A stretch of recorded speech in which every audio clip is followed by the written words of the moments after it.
দীর্ঘদিনের সীমান্ত বিরোধ নিরসনে চীন ও ভারত একসঙ্গে গঠনমূলক আলোচনা করছে। দিল্লিতে অনুষ্ঠিত বৈঠকে সীমান্ত শান্তি রক্ষার জন্য নতুন কিছু পদক্ষেপ এবং ভবিষ্যৎ পরিকল্পনা নিয়ে আলোচনা হয়েছে। দুই দেশের প্রতিনিধিরা সীমান্ত ব্যবস্থাপনা ও উত্তেজনা প্রশমন বিষয়ে একমত হয়েছেন।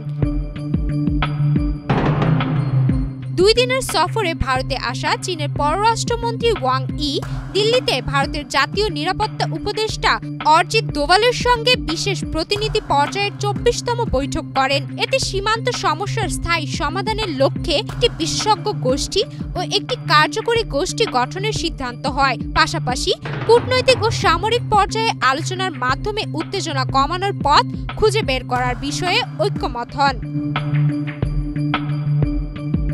বৈঠকে উভয় পক্ষই স্বীকার করেছেন যে সাম্প্রতিক সময়ে সীমান্ত অঞ্চলে স্থিতিশীলতা ফিরে এসেছে এবং পারস্পরিক আস্থার পরিবেশ গড়ে উঠেছে।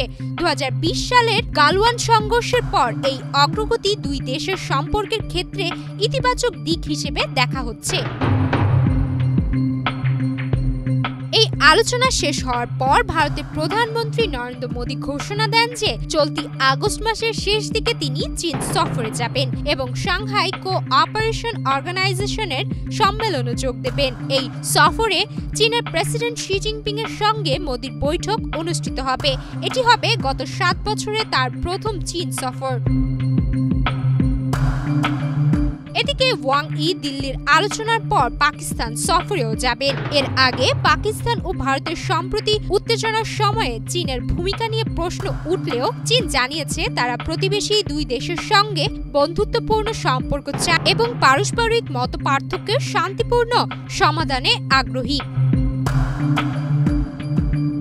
চীন ও ভারত চলতি মাসের শুরুতে বাণিজ্যিক সম্পর্ক জোরদারের উদ্যোগ নিয়েছে। সীমান্ত বাণিজ্য পুনরায় চালুর লক্ষ্যে উভয় দেশ উত্তরাখণ্ডের লিপুলেক পাস, হিমাচল প্রদেশের শিবকিলা পাস এবং সিকিমের নাথুলা পাসের মতো পথগুলো পুনরায় ব্যবহারের সম্ভাবনা নিয়ে কাজ করছে।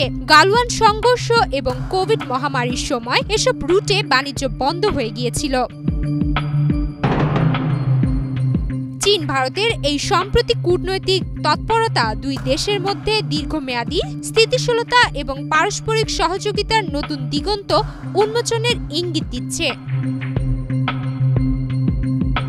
সুমায়া মিতু, বাংলাদেশ প্রতিদিন।